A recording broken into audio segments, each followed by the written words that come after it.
ओम शांति। जितने भी भाई बहने इस 7 डेज राजयोगा मेडिटेशन कोर्स में ज्वाइन हुए हैं, सभी को इस सत्र में स्वागत है, स्वागत है, स्वागत। एक छोटी सी कहानी। एक रानी थी जिनको उनका एक हार था 9 लखे का, जो उनको बहुत प्रिय था। लेकिन एक दिन वो हार उनसे खो गया। पूरे महल में चहल पहल मच गया। रानी जी का जो सबसे पसंदीदा हार है वो खो गया। चारों तरफ भागा दौड़ी, सब ढूंढने लगे, लेकिन कुछ समय के बाद वो हार मिला ही नहीं। फिर थोड़ी समय बाद रानी जी की जो दासी थी, उन्होंने कहा, महारानी जी, वो हार तो आपके गले में है। तो रानी जी ने फिर हाथ लगाया, अच्छा, हाँ सही, तो ये तो मेरे गले में है। वैसे ही होता है ना, कभी कभी चश्मा पहने रखते हैं लेकिन ढूंढते रहते हैं पूरे घर में। तो वैसे ही जो सुख शांति है, जो प्यार है, हम क्या करते हैं, चारों तरफ बाहर ही ढूंढते फिरते हैं, है ना। कोई आत्मा से, माना कोई व्यक्ति से हम सोचते हैं कि वो हमसे अच्छे से ट्रीट करें तो मुझे अच्छा लगेगा, परिस्थिति मेरे हिसाब से हो तो अच्छा है, तो मुझे खुशी मिलेगी। कोई वस्तु की चाहना हो और वो मिल गया तो मैं खुश। लेकिन सही मायने में क्या ये सारी चीजों से हमें खुशी मिलती है? नहीं। खुशी, वो तो सारी चीजें हमारे अंदर है। वो प्यार, वो सुख, वो शांति, वो आनंद, वो हमारे अंदर ही है।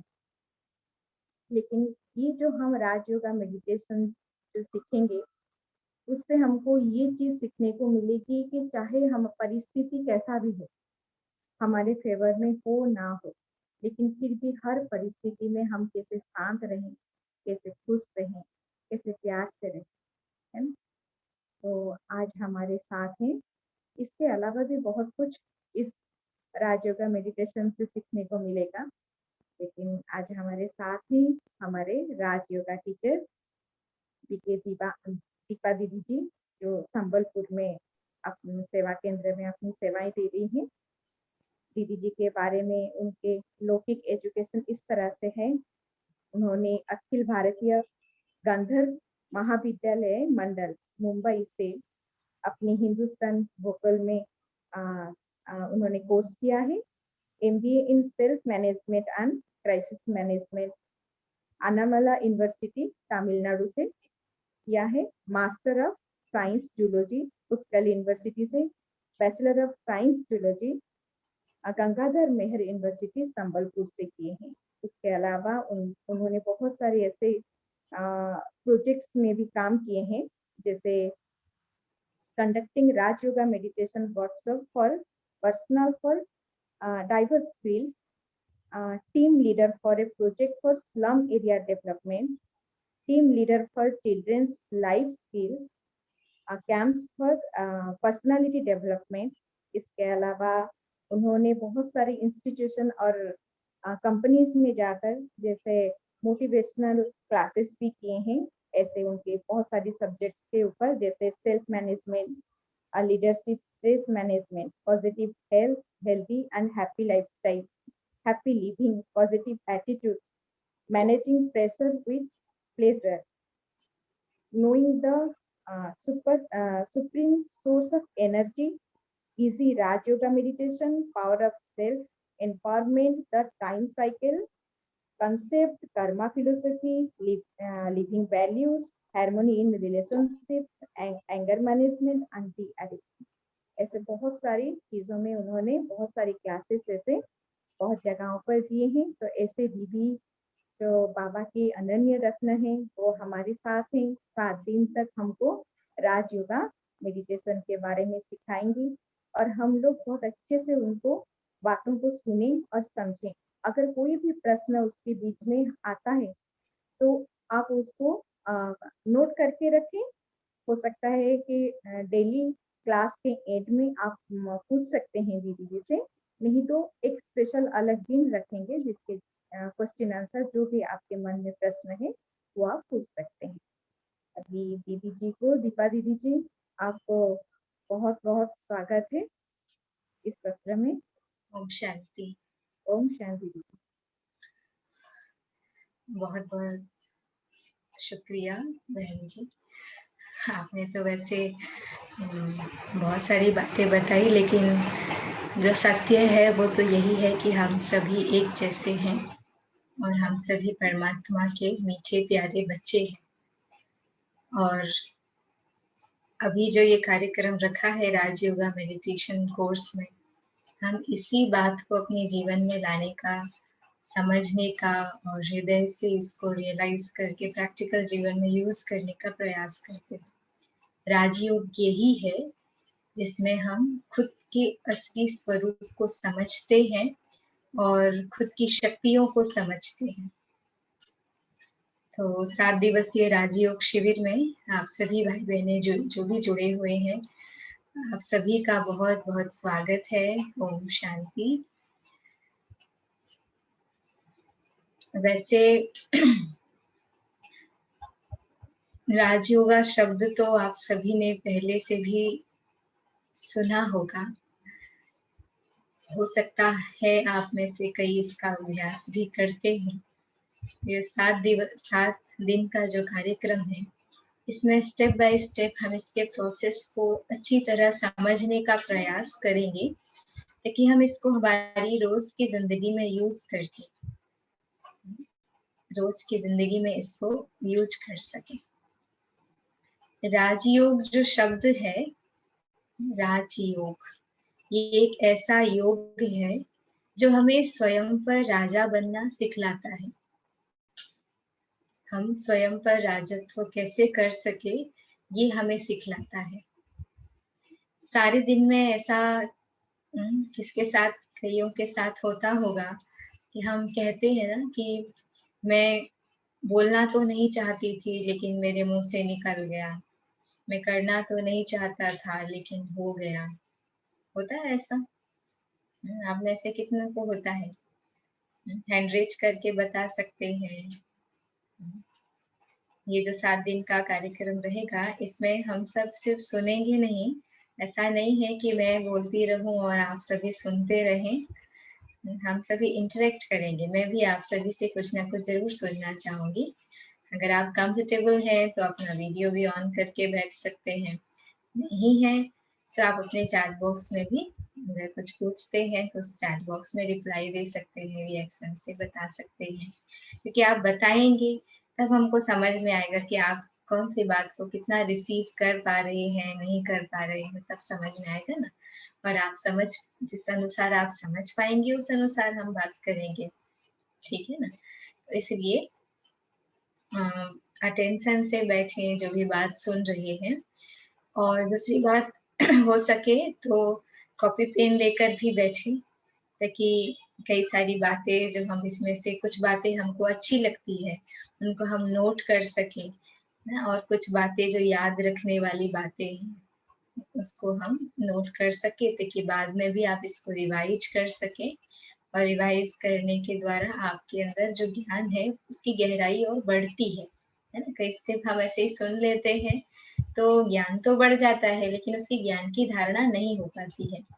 लेकिन जब ज्ञान को हम रिवाइज करते हैं बार बार तो फिर ज्ञान को जीवन में धारण करना सहज हो जाता है। इसलिए कॉपी पेन लेकर बैठे तो और भी बहुत अच्छा है। ठीक है? तो जो मैं पूछ रही थी आप सभी से, सारे दिन में कई बार ऐसा होता है कि हम कहते हैं कि हम करना तो नहीं चाहते थे, हो गया, बोलना तो नहीं चाहते थे लेकिन मुख से निकल गया, है ना। और मन की बात तो छोड़िए, वो तो बिल्कुल ही हमारे बस पे नहीं रहता है। हम चाहते कुछ और है और मन भागता कहीं और है। आज की सिचुएशन ऐसी है, यानी कि हमारी जो कर्मेंद्रियां हैं, हमारा जो स्वराज्य है वो हमारे अधीन में नहीं है। तो राजयोग एक ऐसा योग है जो हमको स्वयं पर राजत्व करना सिखलाता है। हम खुद कैसे खुद पे राजत्व कर सके, अपने मन बुद्धि संस्कार अपने कर्मेंद्रियों पर हम कैसे अपना अधिकार रख सके, अपने नियंत्रण में सब चला सके, तो वो हमको राजयोग सिखलाता है। आप खुद ही सोचिए कि वो जीवन कैसा होगा जब हमारी मन, बुद्धि, संस्कार, हमारी सारे कर्मेंद्रियाँ हमारी ही ऑर्डर प्रमाण चलेगी। हम जैसा चाहेंगे, मन में वही संकल्प चलेंगे, बुद्धि को जैसा बुद्धि सही समय पर सही निर्णय लेगी। जिस प्रकार के हम कर्म करना चाहेंगे, वही कर्म करेंगे। आँखें जो देखना चाहे, वही देखेगी। सब नियंत्रण में होगा। तो वो जीवन कितना उच्च होगा, कितना श्रेष्ठ होगा, है ना? हम अपने आप को सही राह पर चला पाएँगे। सिर्फ अभी क्या होता है, हम सिर्फ सत्यता का ज्ञान रखते हैं, क्या सही है, क्या गलत है, लेकिन सही राह पर चलाना मुश्किल हो जाता है। तो वो कैसा जीवन होगा जब हम अपने जीवन को सही राह पे हमारे अनुसार चला पाएँगे, है ना? ये हमको राजयोग सिखलाता है। राजयोग का दूसरा अर्थ ये भी आता है राजयोग, यानी कि वो श्रेष्ठ योग है। योग माना होता है कनेक्शन, है ना? कनेक्शन, संबंध। तो राजयोग माना अपने उच्चतर शक्ति से अपना संबंध स्थापन करना, है ना? सुप्रीम फादर से, अपने परमात्मा पिता से अपना संबंध स्थापन करना। क्योंकि अभी हम जो है, हमारा अपना जो सेल्फ जो है वो डिस्चार्ज हो चुका है। उसकी शक्तियाँ, उसकी बैटरी जो है वो एक तरह से हम कह सकते हैं कि डाउन हो गई है। तो जब हम उसको अपने उच्चतर शक्ति से अपने आप को कनेक्ट करते हैं, तो उससे जो शक्ति प्राप्त होती है, उससे फिर हमारे अंदर वो कैपेसिटी आ जाती है अपने आप को सही राह पर चलाने की। इसलिए इसको राजयोग कहा जाता है। वैसे योग शब्द सुनते ही ज़्यादातर मन में अलग-अलग आसन प्राणायाम के पोस्चर्स के चित्र आ जाते हैं। योग समझते हैं हम कि कुछ एक्सरसाइज करना, आसन प्राणायाम करना। लेकिन योग शब्द का मीनिंग ही होता है कनेक्शन। और संपूर्ण योग जो होता है उसमें शरीर का ध्यान रखने के साथ-साथ हमें अपने आत्मा का, अपने स्व का, रियल सेल्फ का ध्यान रखना ज़रूरी होता है। और ये ज़रूरी है भी। हम जैसे-जैसे आगे बढ़ते जाएँगे, रियलाइज़ करते जाएँगे कितना ज़रूरी है। तो ये राजयोग जो है, इसको हम विधिवत 1 बाय 1 स्टेप सीखेंगे, क्योंकि राजयोग में हमने जाना कि हमें अपने उच्चतर शक्ति से कनेक्ट करना है, परमात्मा पिता को याद करना है। हो सकता है आप सोच रहे होंगे कि परमात्मा को तो हम पहले भी याद करते थे, है ना? लेकिन जब हम पहले याद करते थे या जो करते हैं, तो अपने आप को हम एक सवाल भी ज़रूर पूछें कि जितना समय मैं परमात्मा की याद में बैठती हूँ या बैठता हूँ, तो कितना समय मेरी बुद्धि लगती है परमात्मा के पास, है ना? परमात्मा को जब हम याद करने बैठते हैं 1 घंटा, 15 मिनट, 10 मिनट, जितना भी समय बैठे, क्या हमारा मन उतना समय लगता है? या हम फिज़िकली प्रेज़ेंट रहते हैं, लेकिन मन कहीं और भागते रहता है? ऐसा होता है ना कि हम तो बैठ जाते हैं परमात्मा को याद करने के लिए, प्रार्थना करने के लिए, लेकिन मन कहीं और भटकता रहता है, ये काम है, वो काम है, मुझे यहाँ जाना है इसके बाद, है ना? ऐसा होता रहता है। तो इसलिए इसकी विधि को ऐसा अगर हम सही रीति से नहीं करेंगे, अगर कनेक्शन हमारा परमात्मा के साथ नहीं जुड़ेगा, तो क्या होगा? बैटरी तो चार्ज होगी नहीं, जिसका शुद्धिकरण, जिसका प्यूरिफिकेशन होना था, उसका तो हुआ ही नहीं कनेक्शन जब नहीं जुड़ा, है ना? इस किस लिए नहीं जुड़ा? क्योंकि हमने इसकी विधि को सही रीति नहीं समझा है, स्टेप्स को नहीं समझा है, किसको किसके साथ जोड़ना है, कैसे जोड़ना है, ये विधि को नहीं सीखा है, ठीक है ना? तो इस विधि को हम स्टेप बाय स्टेप सीखेंगे, कुछ बातें जानना ज़रूरी है। एक-एक करके हम जानते जाएँगे और जैसे-जैसे हम जानते जाएँगे हमारे लिए राजयोग सहज और सरल होता जाएगा। इसलिए ब्रह्मा कुमारीज़ में हम इसको सिर्फ राजयोग नहीं बल्कि सहज राजयोग कहते हैं। सहज राजयोग जब हम इस ज्ञान को समझते जाएँगे कई बातों को तो धीरे-धीरे, धीरे-धीरे हमारे लिए सरल होता जाता है। ठीक है ना? तो इसमें से सबसे पहली बात, सबसे पहला चैप्टर जो है राजयोग का अभ्यास करने के लिए स्व को समझना। ठीक है ना? तो अगर आपसे कोई पूछता है आप कौन है, तो आप क्या जवाब देते हैं? चैट बॉक्स में लिख के बता सकते हैं क्या जवाब देते हैं आप? या अभी भी मैं अगर आपसे पूछूँ आप कौन है, तो आप क्या कहेंगे? लिख के बताइए आप सभी, क्या कहेंगे अगर आपसे पूछा जाए कौन है, तो क्या कहेंगे आप?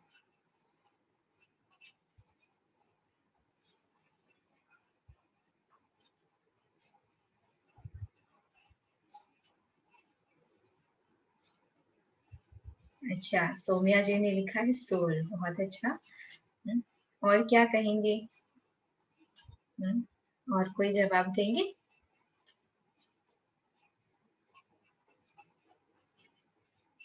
अपना नाम बताएंगे। अच्छा, और आत्मा कहेंगे। किरण जी ने लिखा है आत्मा कहेंगे, बहुत अच्छा। और कुछ? अपना नाम बताएंगे, पद्मा जी ने लिखा है। बिल्कुल सही बात। जिन्होंने सोल लिखा है वो तो ज्ञान के हिसाब से, समझ के हिसाब से लिखा है, लेकिन जब आपसे कोई पूछता है आप कौन है, तो आप यूजुअली अपना नाम ही बताते है ना। क्या क्या बताते हैं? अपना नाम बताते हैं, क्वालिफिकेशन बताते हैं, है ना। फिर अपना पोजीशन बताते हैं, एड्रेस भी बताते हैं, कभी कभी फैमिली के बारे में भी बताते हैं। ऐसे बहुत सारी बातें हैं जो बताते हैं।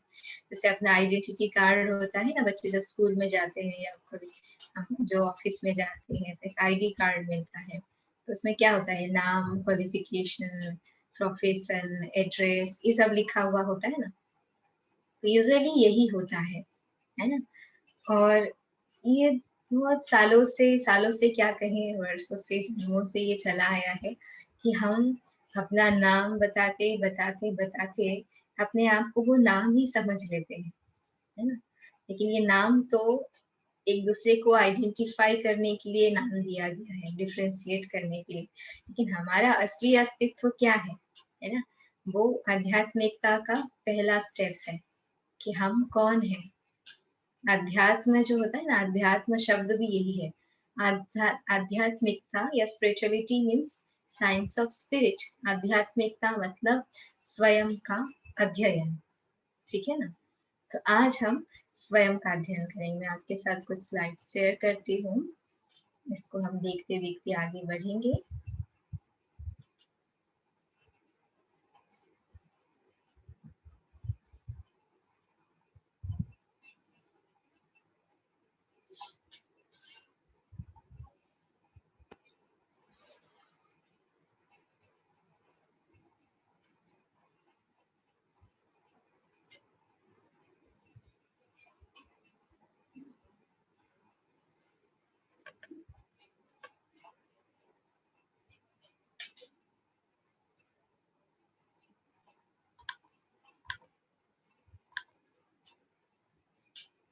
ठीक है, तो आज हम स्वयं की पहचान करेंगे, हम कौन है। तो जैसा कि आपको बताया, आध्यात्मिकता यानी स्वयं का अध्ययन, खुद को अध्ययन करना कि हम कौन है। अध्ययन अब शुरू होता है कि हम कौन है ना।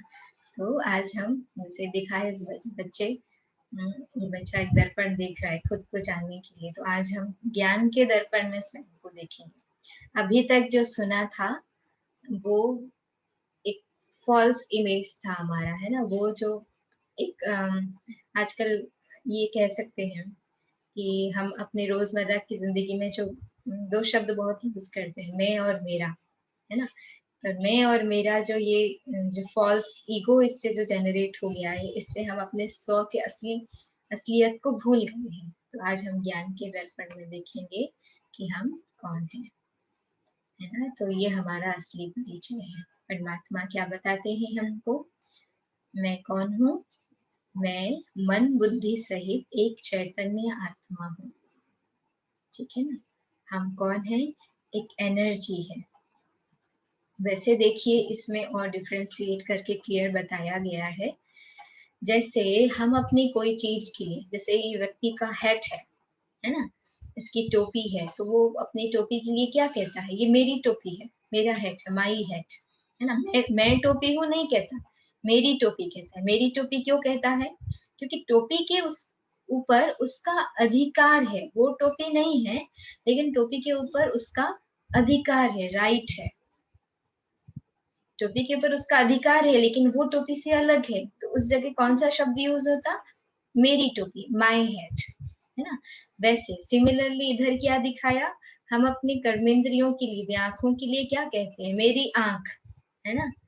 मेरी आंख आज दर्द कर रही है। मेरा शब्द वहां पे भी माई शब्द यूज किया। इसका मतलब क्या? जैसे यहाँ पर हमने इसको डिस्टिंग्विश किया कि टोपी मैं नहीं हूँ, लेकिन मेरी टोपी है। वैसे मेरी आँख कहते हैं, मतलब मैं आँख नहीं हूँ, आँख मेरी है, आँख के ऊपर मेरा अधिकार है। मेरा शब्द यूज़ कर रहे हैं मीन्स उसके ऊपर मेरा अधिकार है, लेकिन मैं वो नहीं हूँ। मैं उसकी मालिक हूँ, लेकिन मैं ये नहीं हूँ, मैं इससे अलग हूँ। वैसे ही हाथ के लिए, आँखों के लिए, बालों के लिए और शरीर के डिफरेंट पार्ट्स के लिए, अपना शरीर का जो सबसे इम्पोर्टेंट पार्ट है ब्रेन, उसके लिए भी हम क्या कहते हैं कि ये मेरा ब्रेन है ना? ये माना जैसे अगर आपका सिर दर्द कर रहा है, तो आप क्या कहेंगे? आज मेरा सर दर्द कर रहा है। आप कभी भी नहीं कहेंगे कि मैं दर्द कर रहा हूँ, आप क्या कहते हैं? मेरा सर दर्द कर रहा है मीन्स मैं अपने इस सिर से भी अलग हूँ, मैं इसकी मालिक हूँ, इसकी अधिकारी हूँ, लेकिन मैं ये नहीं हूँ, है ना? मैं ये सिर नहीं हूँ, मैं इसकी अधिकारी हूँ, मैं इसकी मालिक हूँ, इसलिए मेरा सर कहा, ठीक है ना? मेरा सर कहा मतलब सर से भी मैं अलग हूँ। पूरे शरीर के लिए भी हम यही शब्द इस्तेमाल करते हैं। अगर आपका पूरा शरीर दर्द कर रहा है, तो आप क्या कहेंगे? आज मेरा बदन दर्द कर रहा है या मेरा शरीर दर्द करता है। आप कभी भी नहीं कहेंगे कि मैं दर्द कर रहा हूँ। ऐसा कभी कहा है किसी ने? है ना? अगर कहा है तो बता सकते हैं।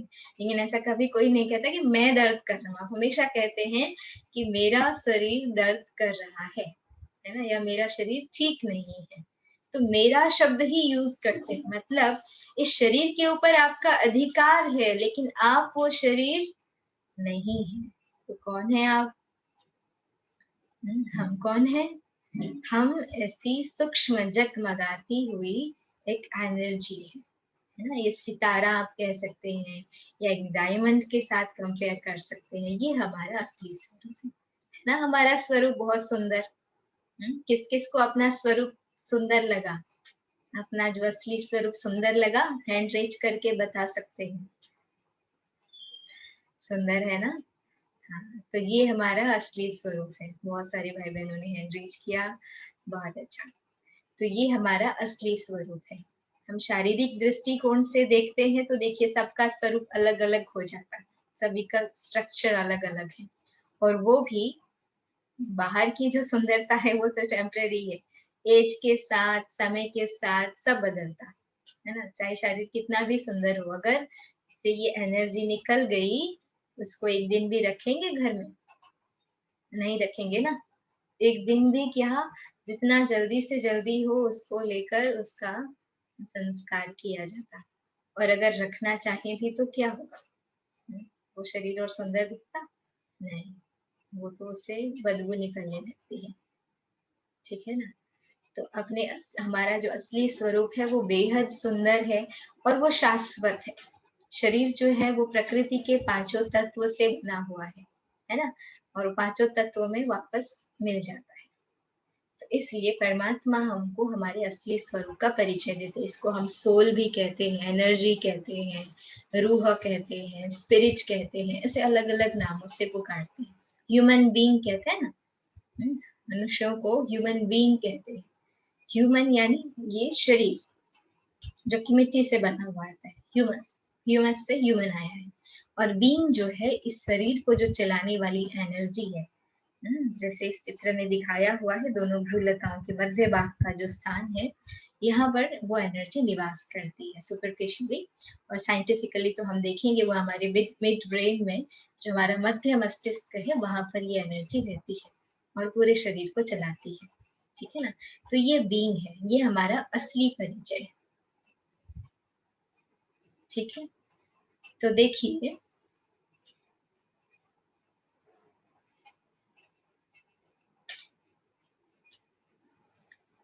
अब इसमें एक बात मैं अभी जोड़ना चाहूंगी कि जब हम शरीर समझते हैं, है ना?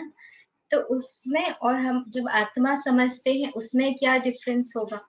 पहले हम शरीर समझते आए थे अपने आप को और आज से अगर हम अपने आप को आत्मा समझने लगे तो क्या फर्क होगा? कोई बता सकते हैं? कोई थोड़ा अंदाजा लगाइए कि हम अगर आत्मा समझने लगे तो हमारे में क्या बदल जाएगा? ये ज्ञान क्यों दिया जा रहा है? परमात्मा ने हमको ये ज्ञान क्यों दिया कि हम शरीर समझेंगे तो क्या हो, शरीर समझने से क्या होता है और आत्मा समझने से क्या होगा? हमारे अंदर क्या डिफरेंस आएगा? आप चैट बॉक्स में लिख सकते हैं या हैंड रेज करते तो अनम्यूट कर सकते हैं, आपको बता भी सकते हैं, है ना?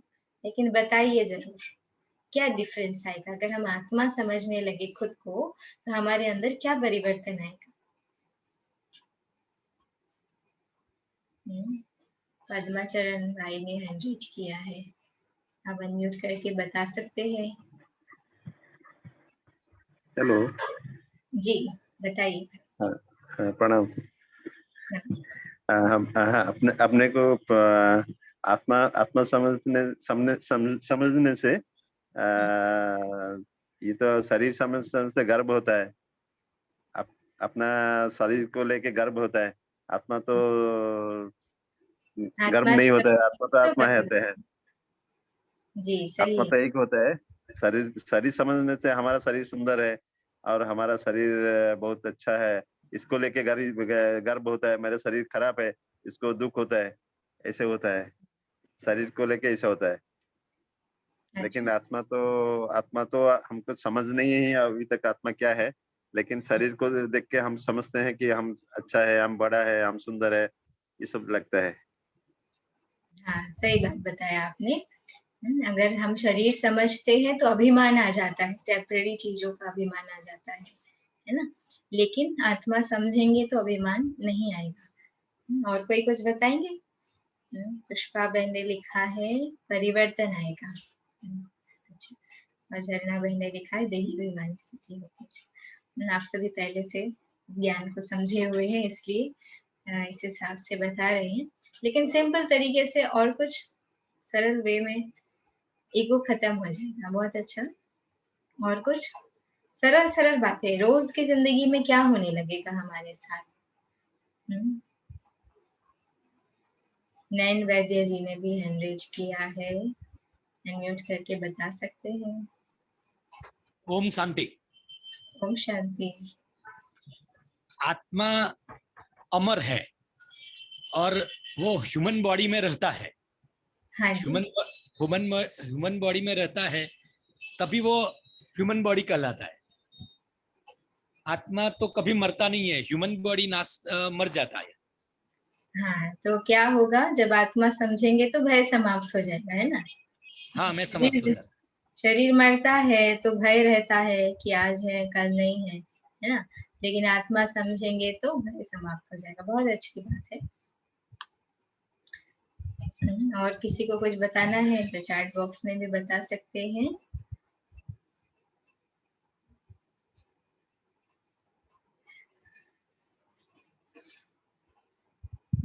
तो बहुत ही सही बातें बताई है आप लोगों ने। हम 1-2 बातें और इसमें ऐड करते हुए आगे बढ़ेंगे।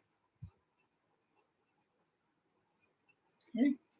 भाई-भाई की दृष्टि होगी, बहुत अच्छा। तो ऐसी ही बात है, जब हम आत्मा समझेंगे तो हमारा दृष्टिकोण जो है वो परिवर्तन हो जाएगा। है ना? बहुत ही सही बातें बताई, जैसे भाई ने बताया हमारा ईगो खत्म हो जाएगा। बहुत सारी हमें जो हमारी जो फ़ॉल्स ईगो थी ना, ईगो का मतलब क्या होता है? ईगो का मतलब क्या होता है? ईगो खत्म हो जाएगा लिखे हैं। ईगो क्या होता है? Ego is attachment to false identity, हमारे एक झूठे परिचय के साथ हमारा लगाव, जुड़ाव, है ना? जो झूठा परिचय हम आज तक समझते आए, मेरा नाम ये है, प्रोफ़ेशन ये है ना? मैं डॉक्टर हूँ, मैं बिज़नेसमैन हूँ, ये जो हमारा टेम्परेरी परिचय है, इस टेम्परेरी परिचय के साथ हमारा जो अटैचमेंट है, वो हमारा ईगो है ना? तो जब हमारा सत्य परिचय हमें मिल जाएगा, तो हमारा ईगो खत्म हो जाएगा, पहली बात, है ना? दूसरी बात दूसरे भाई ने भी बहुत अच्छा एकदम सही जवाब दिया। आत्मा जो है वो अमर है, शरीर जो है वो उसकी मृत्यु होती है ना? तो जैसे ही हम आत्मा समझ लेंगे, तो क्या होगा हमारे अंदर का भय समाप्त हो जाएगा। आज दुनिया में यही तो हो रहा है ना? देखिए जब से कोविड आया है तब से ये भय का वातावरण कितना बढ़ गया है ना? लोगों के साथ अनसर्टेनिटी है, कब किसके साथ क्या होगा? जिससे चारों ओर भय बढ़ता जा रहा है ना? क्यों? क्योंकि ये अपने शरीर के साथ एक फ़ॉल्स अटैचमेंट है। हमने अपने आप को शरीर समझ लिया, तो शरीर के विनाश होने से हमारा भय रहता है। जब हम आत्मा समझने लगेंगे तो ये भय संपूर्ण रीति से समाप्त हो जाएगा, क्योंकि हमको ज्ञान में आ जाएगा कि मैं शरीर नहीं, मैं आत्मा हूँ, है ना। और तीसरी बात, झरना बहन ने भी बहुत सही लिखा है, भाई भाई की दृष्टि हो, है ना। देखिए, जब हम शरीर समझते हैं तो मेरे और आप में, हम सब के बीच में डिफरेंस है शारीरिक रीति से। कोई मेल है, कोई फीमेल है, कोई छोटा है उम्र में, कोई बड़ा है ना। प्रोफेशन में डिफरेंस है, कोई भारतीय है, कोई अमेरिकन है। ये जो धर्म भेद बनाया हुआ है, कोई हिंदू है, कोई मुस्लिम है, ये डिफरेंस कब आता है? ये किस आधार से बने हैं? ये शरीर के आधार से ये डिफरेंस बने हैं। जब हम शरीर समझते हैं तो हमारे अंदर ये डिफरेंस आ जाते हैं, लेकिन जिस दिन हम अपने आप को आत्मा समझना शुरू करेंगे, हमारे अंदर का डिफरेंस जो है, भेदभाव जो है, वो समाप्त हो जाएगा।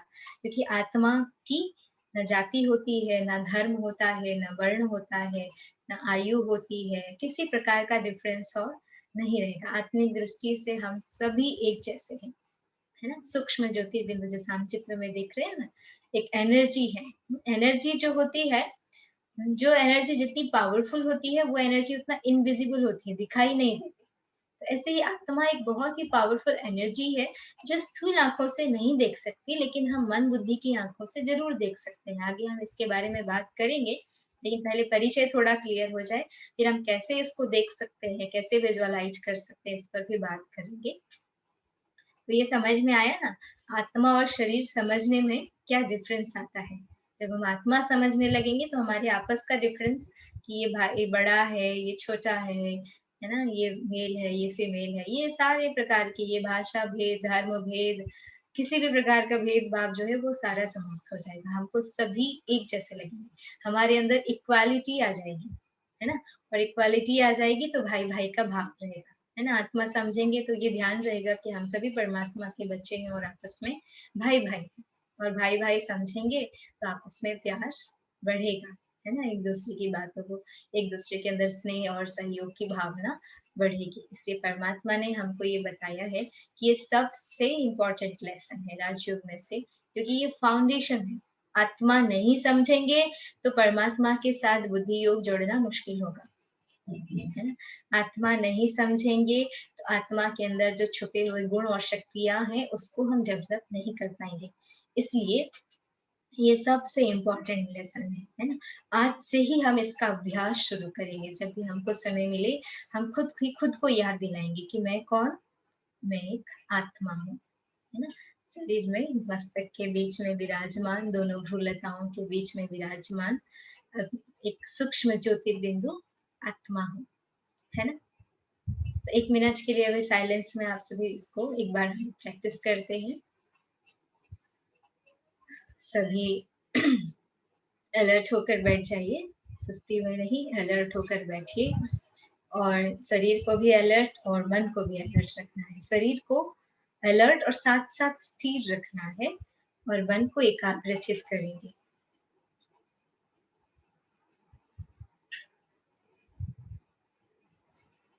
अपनी सारी कॉन्शियसनेस को, सारे ध्यान को मस्तक के बीच, दोनों भ्रूलताओं के बीच एकाग्र कीजिए, और एक सुंदर सितारे को विजुअलाइज कीजिए मस्तक के बीच। मैं एक चकमगाता हुआ सितारा, बहुत ही सुंदर सितारा, मस्तक के बीच में उस सितारे को महसूस कीजिए। यही मेरा असली स्वरूप है।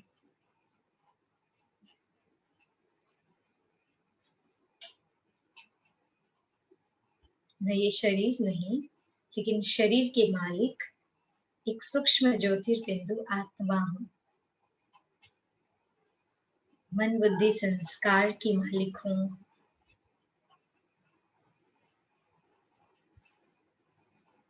अपनी सर्व कर्मेंद्रियों के मालिक मैं आत्मा।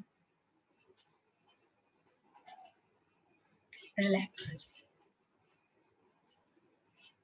ठीक है। अपने असली स्वरूप को देख पाए, फील हुआ।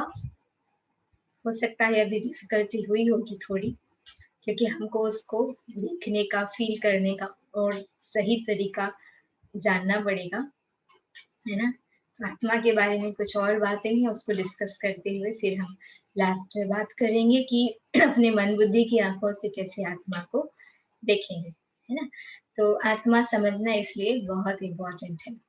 अब हम आगे की स्लाइड्स देखेंगे कि आत्मा कहाँ निवास करती है, उसका कर्तव्य कैसा होता है।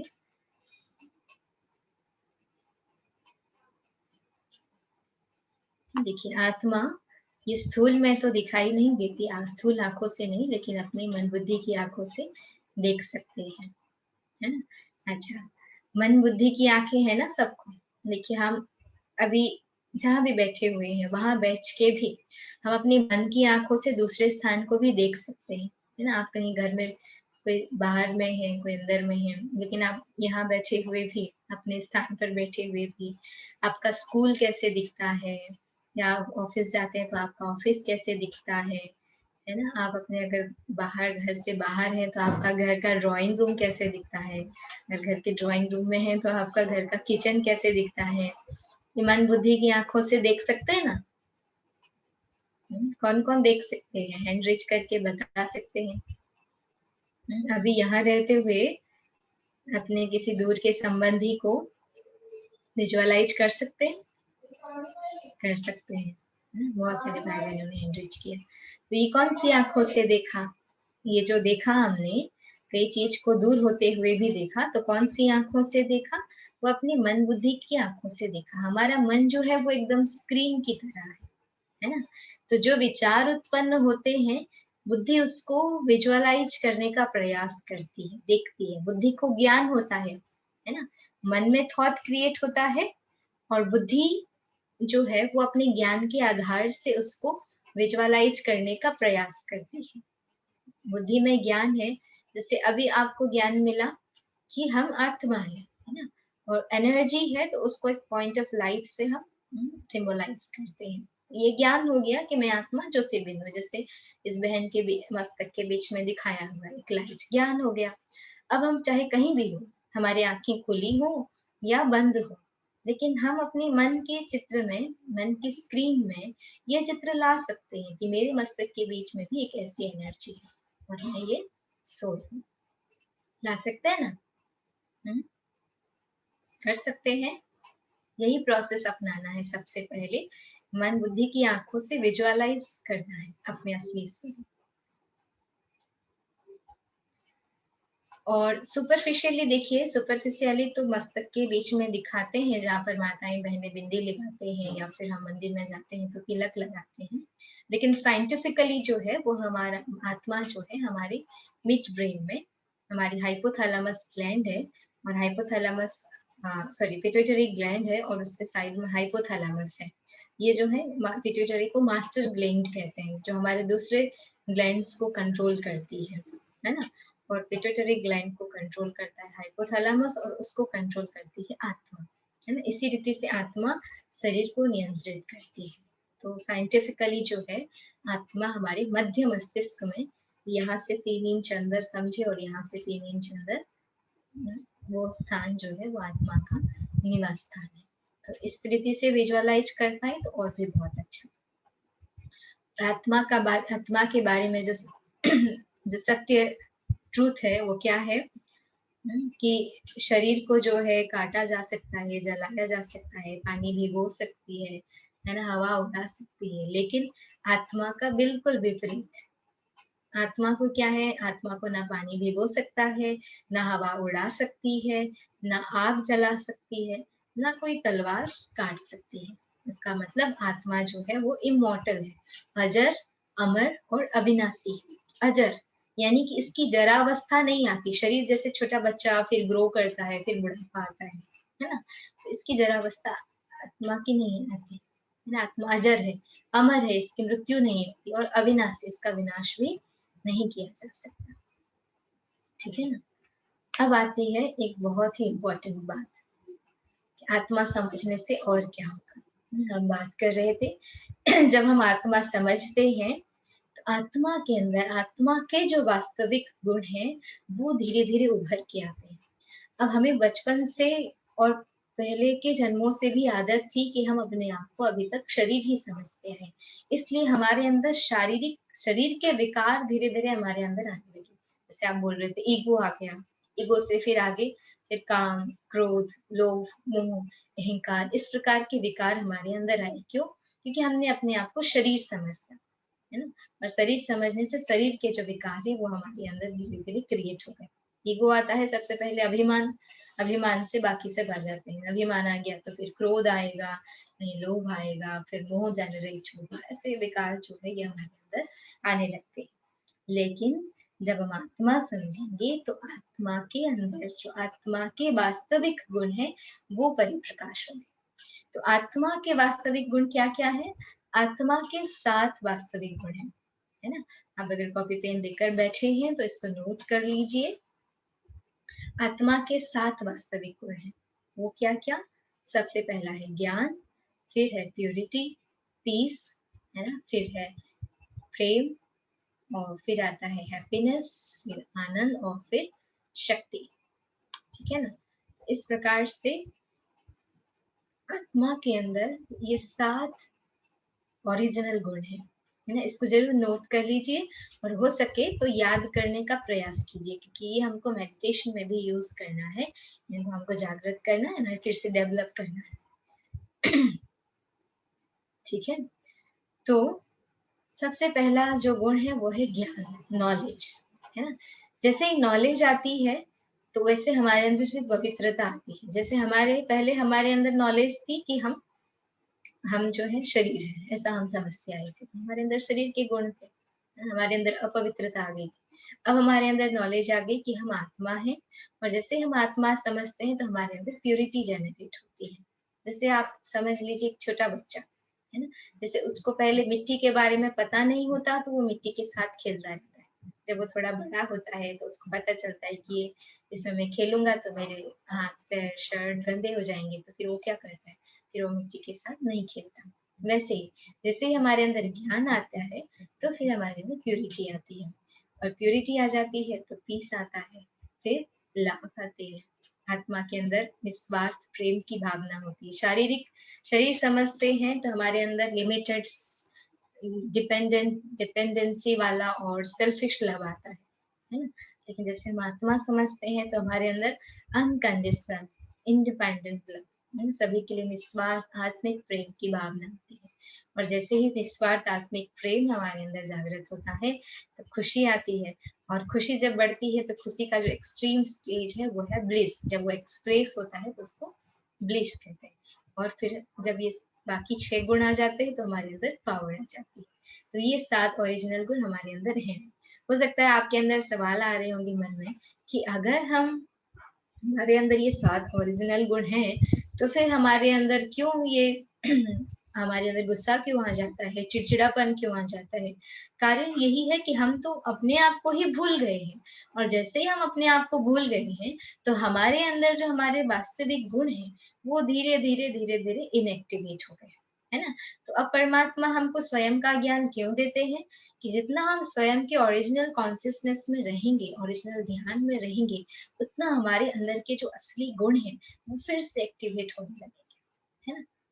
इसलिए परमात्मा ने हमको स्वयं का ज्ञान दिया, स्वयं की शक्तियों का ज्ञान दिया। देखिए, भले ही आजकल दुनिया में इन 7 गुणों से संपन्न व्यक्तियों को पाना मुश्किल है, लेकिन फिर भी मान लीजिए कोई व्यक्ति बहुत गुस्सा करता है, अब उसको गुस्सा करने के लिए छोड़ दीजिए। कितना समय गुस्सा करेगा? 1 घंटा करेगा, 2 घंटा करेगा, 3 घंटा करेगा, 4 घंटा करेगा, लेकिन क्या होगा? थोड़े समय के बाद वो तो शांत हो जाएगा ना। 1 दिन भी करेगा, लेकिन एक at a point of time वो फिर वापस शांत हो जाता है। क्यों? क्योंकि हमारा असली नेचर जो है वो शांति ही है ना। जैसे आप पानी को कितना भी उबाल लें, जैसे आप उसको हीट देना बंद करेंगे वो वापस से ठंडा हो जाता है। वैसे ही आत्मा का ओरिजिनल नेचर शांति है, वो कितना भी गुस्सा करे लेकिन at a point of time फिर वो शांत हो जाती है। वैसे भी देखिए 7 गुण सभी को पसंद है, सभी को शांति चाहिए, सभी को सुख अच्छा लगता है, सभी को प्रेम अच्छा लगता है, सभी चाहते हैं कि मुझे सब कोई प्यार करे, सभी खुशी में रहना चाहते हैं। कोई दुख चाहता है क्या? कोई है जो दुनिया में कहता हो कि मुझे दुख चाहिए? नहीं, सभी को सुख चाहिए। दुनिया की रेस ही इसीलिए है, सारी दुनिया में लोग जो भी कर रहे हैं, हर एक का एम जो है वो सुख शांति पाना है। एक बच्चा पढ़ाई पढ़ रहा है तो भी इसी एम से, कोई जॉब कर रहा है तो भी इसी एम से, कोई अच्छा काम करता है तो भी वही सुख शांति पाने के लिए। अगर कोई गलत राह फॉलो करता है, अगर एक चोर चोरी भी करता है तो भी किस लिए, वही खुशी पाने के लिए सोचता है मैं चोरी करूं तो थोड़ा सा धन आएगा तो मैं खुश रहूंगा, मेरे परिवार को खुशी से रखूंगा, ऐसा ही समझता है ना। तो हर एक, अगर कोई घर बार छोड़ के जंगल में भी जाते हैं तो भी वही खुशी और शांति के लिए, है ना। तो ये सभी को यही चाहिए, लेकिन लेकिन क्या, हम सभी इसी सातों चीज को ढूंढ रहे थे, सही चीजों को ढूंढ रहे थे, लेकिन क्या कर रहे, गलत स्थान पे ढूंढ रहे। कहाँ ढूंढ रहे, बाहर ढूंढ रहे, है ना। हम बाहर ढूंढते हैं इसको, हम सोचते हैं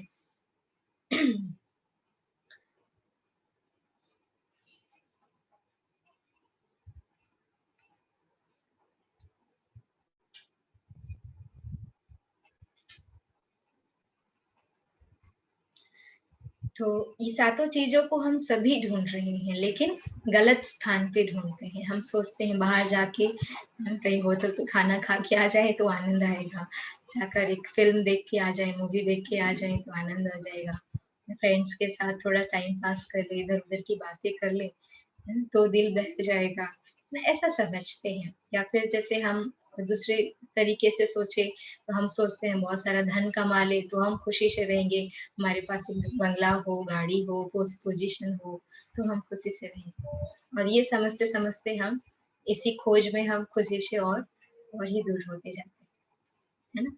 क्योंकि ये जो जिस खुशी को हम ढूंढ रहे हैं वो कहाँ बाहर नहीं है, वो हमारे अंदर ही है। अगर हम अंदर की ओर यात्रा करें तो ये हमको एक सेकंड में मिल सकती है, लेकिन हम बाहर की ओर ढूंढते ढूंढते ढूंढते ढूंढते सारा जीवन बीत जाता है और ये मिलता नहीं, है ना।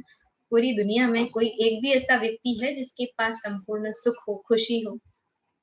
दुनिया में 700 करोड़ से भी ज्यादा लोग हैं, लेकिन कोई एक भी ऐसा है जिसके पास पूरी खुशी हो। ठीक है, सी बात है कि दुनिया के सारे लोग एक ही चीज को ढूंढ रहे हैं, वही खुशी और शांति को ढूंढ रहे हैं, लेकिन किसी के पास भी संपूर्ण रूप से नहीं है। क्यों? क्योंकि ढूंढ तो सही स्थान पर रहे थे, लेकिन ढूंढ तो सही चीज को रहे थे लेकिन गलत स्थान पे ढूंढ रहे थे। जैसे मान लीजिए आपकी कोई चीज घर के अंदर खो जाए और आप बाहर ही ढूंढते रहे तो क्या आपको मिलेगी? नहीं मिलेगी ना। बस यही बात है, हम सही चीज को गलत स्थान पे ढूंढ रहे हैं। परमात्मा ने हमको परिचय दिया है, बताया है कि हमारे अंदर है। तो मेडिटेशन में हम यही करेंगे, अपने आप को याद दिलाएंगे कि मैं कौन हूँ और फिर मेरी शक्तियाँ क्या क्या है, मेरे अंदर क्या क्या है ना। ये जब हम अपने आप को याद दिलाएंगे तो धीरे धीरे हमारी ये सारी जो नेचर है इनएक्टिवेट हो गई थी, वो वापस से फिर से एक्टिवेट होने लगी थी, है ना। तो ये हम बात कर रहे थे कि आत्मा के जो 7 ओरिजिनल गुण हैं, इनको आप याद रखिए, इसको हम प्रैक्टिस भी करेंगे। फिर और कुछ बातें हैं आत्मा के बारे में जो परमात्मा हमको बताते हैं कि पहली बात, आत्मा और शरीर के संबंध को जो है उसको गाड़ी और ड्राइवर के संबंध के साथ कंपेयर किया गया है। जैसे गाड़ी को चलाने के लिए ड्राइवर चाहिए, वैसे ही इस शरीर रूपक गाड़ी की ड्राइवर जो है वो है आत्मा। मान लीजिए आपके पास बहुत ही कॉस्टली, बहुत ही सुंदर गाड़ी है, लेकिन ड्राइवर नहीं है और आपको चलाना नहीं आता, तो वो गाड़ी क्या होगी, आपके लिए कोई यूज नहीं, है ना। वैसे ही शरीर कितना भी सुंदर हो, शक्तिशाली हो, सामर्थ्य हो, लेकिन जिस क्षण आत्मा इससे निकली उस क्षण इसकी वैल्यू समाप्त हो जाती होता है ना। कितना भी आपका कोई प्रिय व्यक्ति हो, शरीर छोड़ने के बाद आप उसको थोड़ा समय भी नहीं रख सकते, नहीं रखना चाहिए, है ना। क्योंकि संबंध जो था, स्नेह था, वो किससे था? आत्मा था, आत्मा से था। वैल्यू किसकी थी? आत्मा की थी। आत्मा थी तो इस शरीर का मूल्य था। आत्मा थी तो इस शरीर में अगर एक पिन भी चुभ जाता है तो कष्ट होता है, लेकिन आत्मा चले जाने के बाद इस शरीर को कितने भी आप टुकड़े कर दे लेकिन कोई दर्द नहीं होगा, है ना। तो वैल्यू किसकी है? शरीर की या आत्मा की? कौन ज्यादा इंपॉर्टेंट है? चैट बॉक्स में लिख के बताइए कौन इंपॉर्टेंट है। शरीर ज्यादा इंपॉर्टेंट है या आत्मा ज्यादा इंपॉर्टेंट है? चैट बॉक्स में लिख के बताइए। आत्मा इम्पोर्टेंट है ना, सभी ने लिखा है आत्मा इम्पोर्टेंट है। लेकिन हम क्या करते हैं, किसको ज्यादा टाइम देते हैं? किसको ज्यादा टाइम देते हैं? शरीर को ज्यादा दे देते हैं ना। शरीर के लिए क्या करते हैं सुबह? हाँ, ममता बहन ने बिल्कुल सही लिखा है, दोनों इम्पोर्टेंट है। शरीर भी इम्पोर्टेंट है, आत्मा भी इम्पोर्टेंट है। शरीर का भी ध्यान रखना है हमको, लेकिन शरीर का ध्यान रखते रखते आत्मा को इग्नोर नहीं करना है। ये आजकल की दुनिया में ज्यादा हो रहा है। हम शरीर का तो ध्यान रखते हैं, शरीर के हेल्थ के बारे में आजकल सभी अवेयर हैं, एक्सरसाइज करते हैं, हेल्दी डाइट के बारे में बात करते हैं, लेकिन आत्मा के बारे में, मन के बारे में कहाँ कौन बात करता है?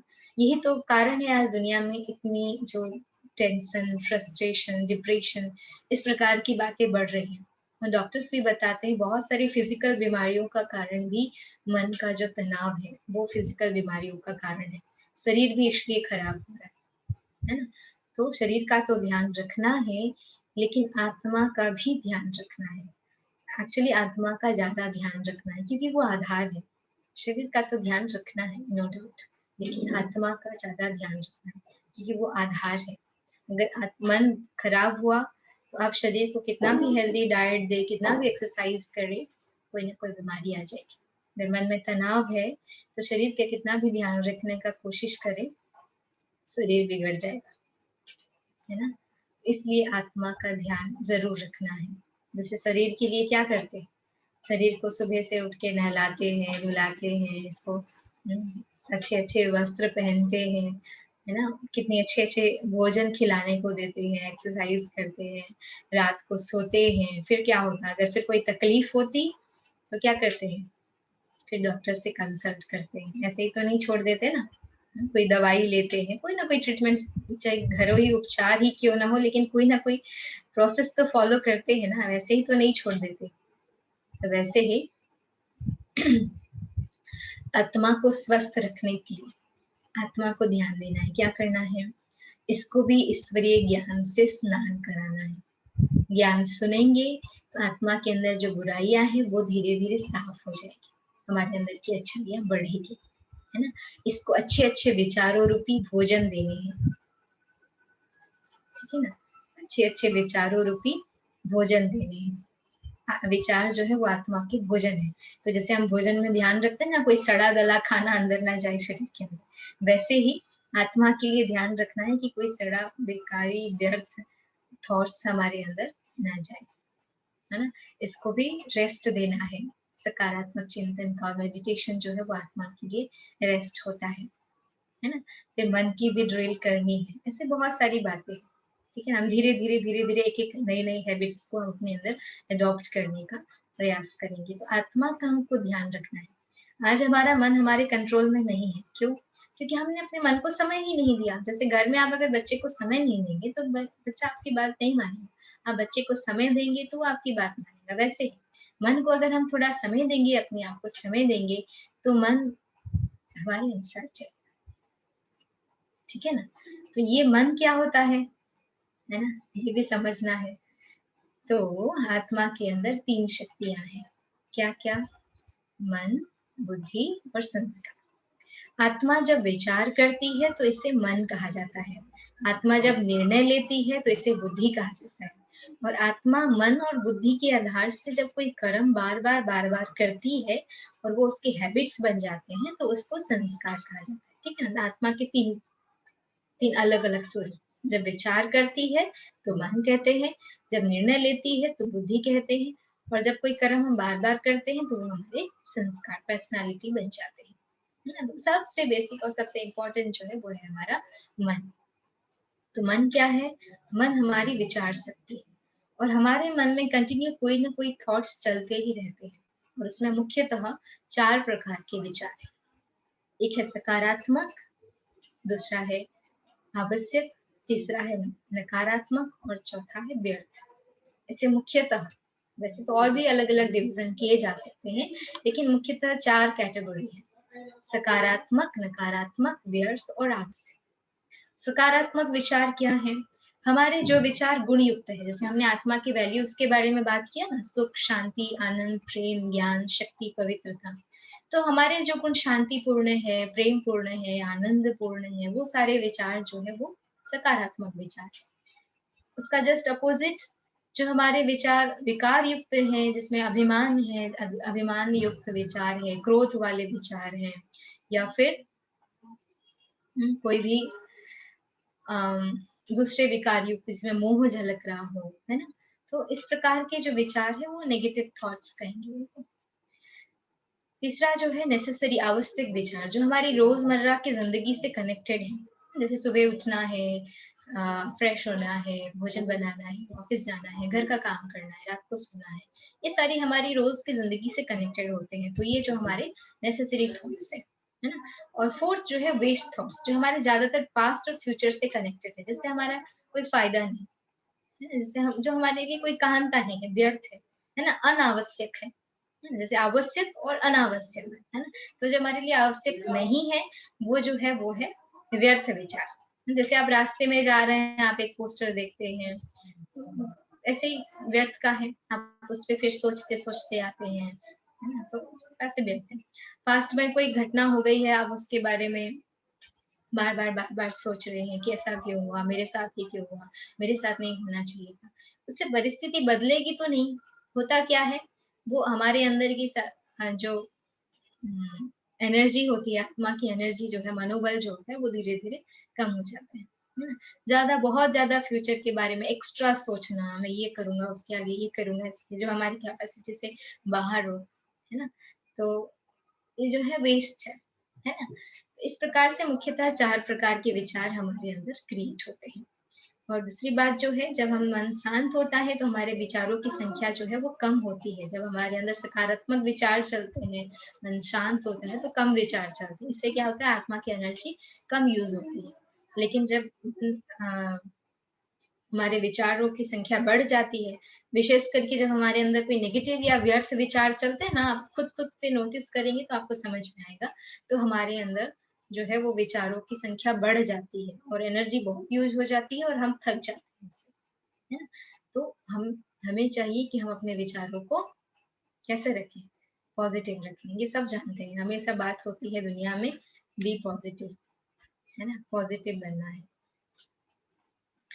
तो पॉजिटिव कैसे बनना है, जब हम अपने विचारों की वैल्यूज को समझ लेंगे तो हम पॉजिटिव बनना हमारे लिए इजी हो जाएगा। हमारे विचार जो है ये हमारी सबसे बड़ी शक्ति है। अगर दुनिया में, अगर मुझसे कोई पूछे कि दुनिया की सबसे बड़ी शक्ति क्या है, तो मैंने जो समझा है आज तक, मैं यही कहूंगी कि हमारे विचार जो है वो हमारे सबसे बड़ी ताकत है, सबसे बड़ी शक्ति है। क्योंकि हम अपने विचारों के आधार से कुछ भी कर सकते हैं। अगर आप जो भी बड़े बड़े सक्सेसफुल लोग हैं उनकी स्टोरीज पढ़ेंगे, बायोग्राफी पढ़ेंगे, तो भी आपको समझ में आएगा कि सभी ने अपने विचार शक्ति, थॉट पावर के आधार पे ही अपने जीवन को सफल बनाया है, किसी ने कुछ अचीवमेंट्स की है। क्योंकि कहते हैं as we think so we become, जैसा हम सोचते हैं वैसा हम बन जाते हैं। अगर हमारे विचार श्रेष्ठ होते हैं तो हमारा जीवन भी श्रेष्ठ बन जाता है। ये सिर्फ फिलोसॉफिकल बातें नहीं है, इसको साइंटिफिकली भी इसके ऊपर एक्सपेरिमेंट किया गया है कि हमारे विचारों का प्रभाव पानी पे पड़ता है, प्रकृति के 5 तत्वों पर पड़ता है, हमारे शरीर पर पड़ता है, हर चीज पर, हमारे पूरे जीवन पर पड़ता है। इसलिए कहते हैं विचार बनाई जिंदगी। एक छोटा सा एक्सपेरिमेंट बता देती हूँ कि डॉक्टर इमोटो, 2 साइंटिस्ट थे जिन्होंने विचारों के ऊपर रिसर्च किया कि कैसे इसका इफेक्ट पानी पर पड़ता है। तो 2 अलग अलग स्थान, 2 अलग अलग बाउल में उन्होंने एक ही जैसे बाउल में, 2 अलग अलग बाउल में एक जैसा पानी लिया और दोनों को अलग अलग स्थान पर रखा। एक के ऊपर लिखा लव और दूसरे के ऊपर लिखा हेट। जिसके ऊपर लिखा था लव, उसके पास रोज जाते थे और 15 मिनट बैठ के अच्छी अच्छी बातें डिस्कस किया करते थे, प्यार भरी बातें करते थे। और जिसके ऊपर हेट लिखा था, वहां पर जाकर रोज परनिंदा, प्रदर्शन, चुगली से नेगेटिव बातें किया करते थे 15 मिनट्स। और 15 दिन के बाद दोनों ही बाउल से उन्होंने पानी लेकर पानी के क्रिस्टल स्ट्रक्चर, पानी के अंदर भी जैसे हाइड्रोजन और ऑक्सीजन मॉलिक्यूल होते हैं ना, उनके अंदर जो बॉन्डिंग होती है उसको स्टडी किया। तो मैं आपको दिखाती हूँ वो चित्र कि जिसमें प्रेम लिखा था, जिस बाउल में प्रेम लिखा था उसमें बहुत सुंदर क्रिस्टल स्ट्रक्चर फॉर्मेशन हुआ था।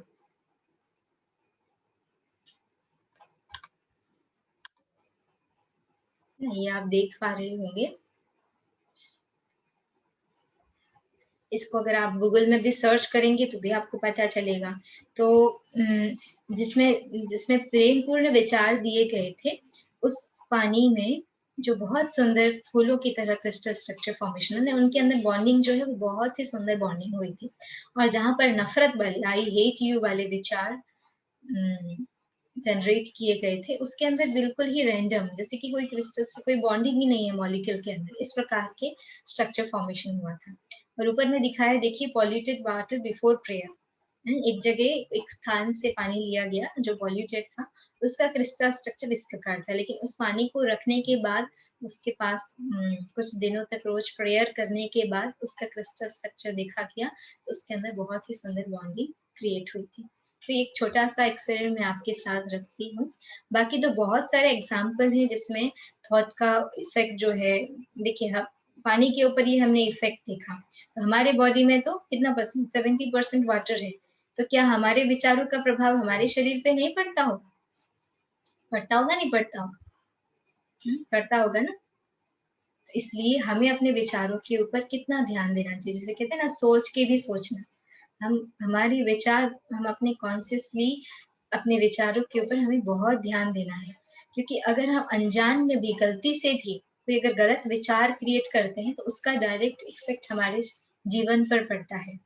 तो हम अपने विचारों के ऊपर जरूर अटेंशन दें। जैसे हमारे विचार होंगे वैसा हमारा जीवन होगा। इसके ऊपर साइंटिस्ट लोगों ने और भी रिसर्च करके एक यूट्यूब में एक मूवी है, अगर आप उसको भी देखना चाहे तो देख सकते हैं। द सीक्रेट करके एक वीडियो आता है, अगर आप इसको यूट्यूब में सर्च करेंगे। इसकी एक किताब भी है, रोंडा ब्रायन ने लिखी है। तो इसको अगर आप रिसर्च करेंगे, उसको पढ़ेंगे, या आप यूट्यूब में वीडियो भी देख सकते हैं, देखा भी होगा शायद किसी ने, द सीक्रेट।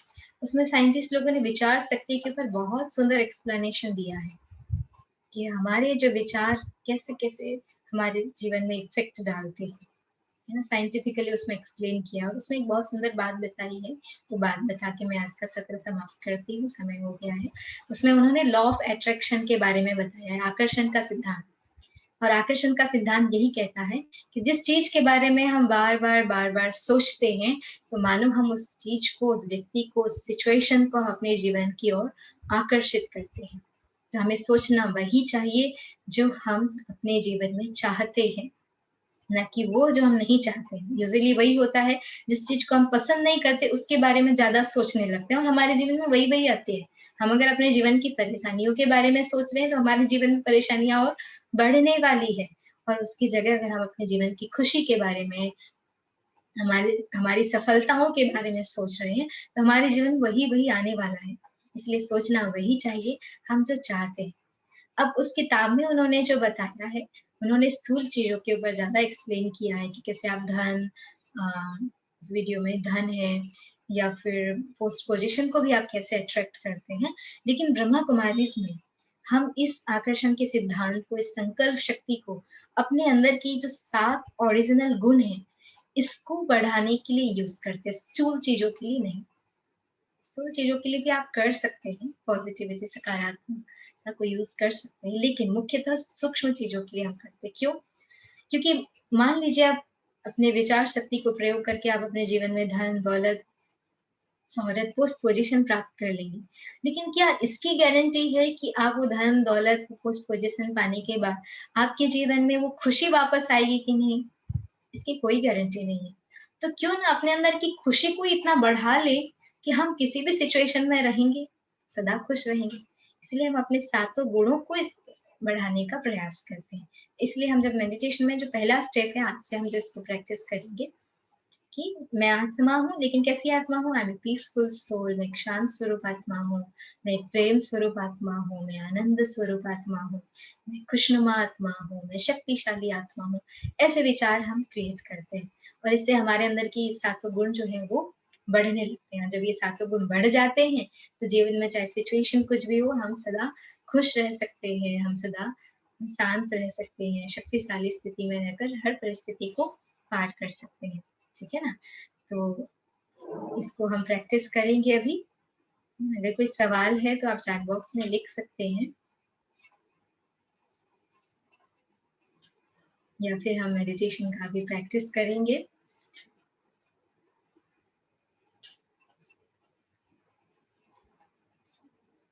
अगर कोई सवाल है तो आप चैट बॉक्स में लिखना चाहें तो लिख सकते हैं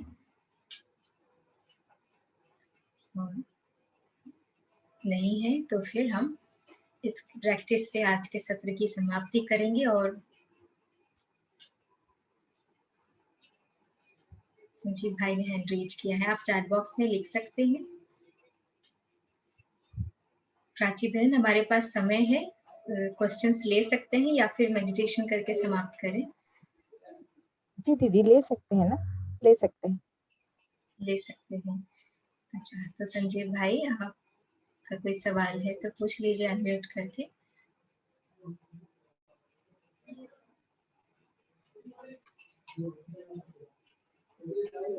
आप अनम्यूट कर सकते हैं संजीव भाई।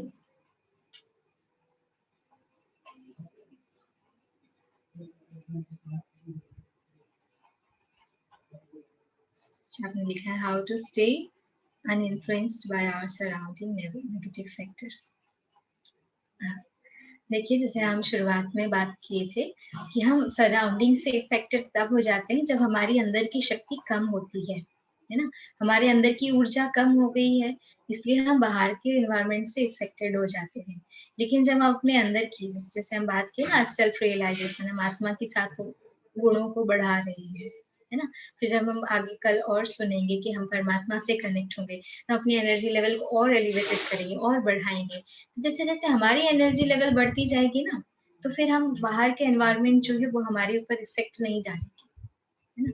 बल्कि हमारा इफ़ेक्ट दूसरों पर पड़ने लगेगा। जैसे 2 शक्ति है, तो जो ज़्यादा पावरफुल है उसका इफ़ेक्ट कम वाले पर पड़ता है ना, तो बाहर के एनवायरनमेंट से हमारी एनर्जी लेवल कम हो गई, इसलिए बाहर का एनवायरनमेंट का प्रभाव हमारे पर पड़ता है। तो इसके लिए हमको अपनी एनर्जी लेवल बढ़ानी है, अपनी सकारात्मकता को बढ़ानी है। और सकारात्मकता को कैसे बढ़ाना है वो तो हमने आज थोड़ा-सा समझा है। 7 दिन के कोर्स में हम कई और बातों को समझेंगे, ज्ञान के कई और पहलुओं को समझते जाएँगे एक-एक करके। तो समझते-समझते हमको क्लू मिल जाएगा, हमें आइडिया हो जाएगा कि किस परिस्थिति में हमको कैसे सोचना है, कैसे अपने आप को सदा पॉजिटिव रखना है। और उससे फिर हम चाहे परिस्थिति कैसी भी हो, हम उससे अनइफेक्टेड रहेंगे, है ना?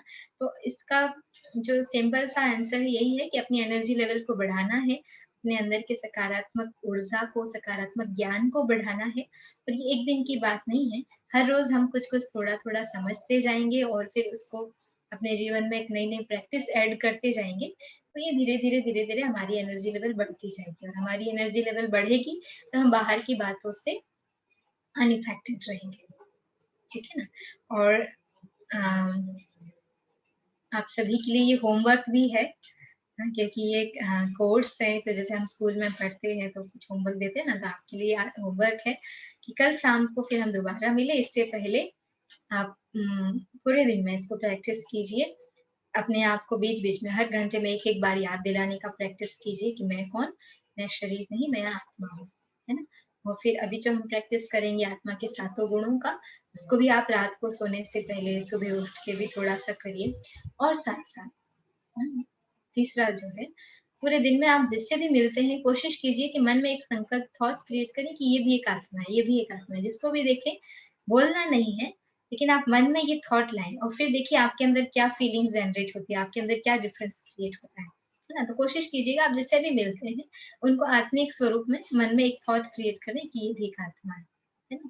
आत्मिक स्वरूप में देखने का अभ्यास करें। आप मस्तक के बीच में उनकी आत्मा को मन बुद्धि की आँखों से विजुअलाइज़ कर सकते हैं कि उनके मस्तक के बीच में भी एक बहुत सुंदर आत्मा सितारा जो है वो चमक रहा है और अपने मस्तक के बीच में उस आत्मा सितारे को पूरे दिन में ज़्यादा से ज़्यादा फील करने का लक्ष्य रखें। ठीक है, ये होमवर्क है। चलिए हम अभी 3 मिनट के लिए एक सुंदर सी यात्रा पर, आत्मा अनुभूति की यात्रा पर चले। एक बार गहरी सांस लें और धीरे से छोड़ें।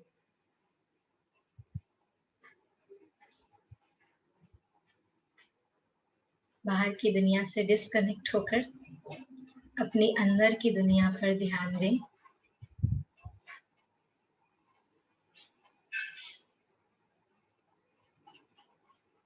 मैं मस्तक के बीच में चमकती हुई एक चैतन्य शक्ति आत्मा हूँ। एक बहुत सुंदर सितारा, चमकता हुआ सितारा, एक मणि हूँ।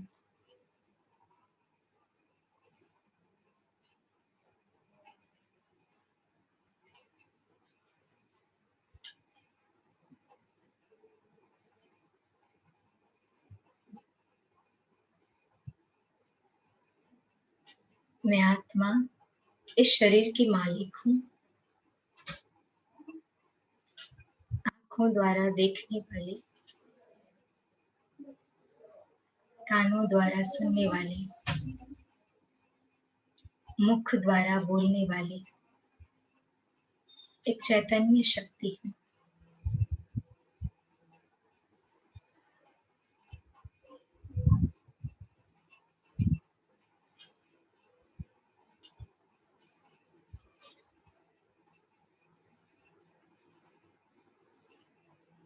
मैं आत्मा शांत स्वरूप हूँ। शांति मेरा स्वधर्म है। मेरे अंदर प्रेम है, आनंद है, शक्ति है।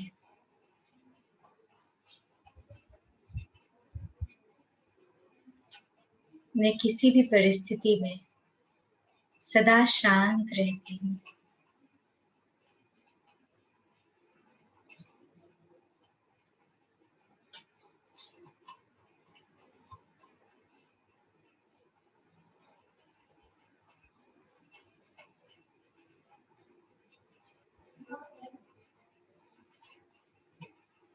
मैं एक शक्तिशाली आत्मा हूँ।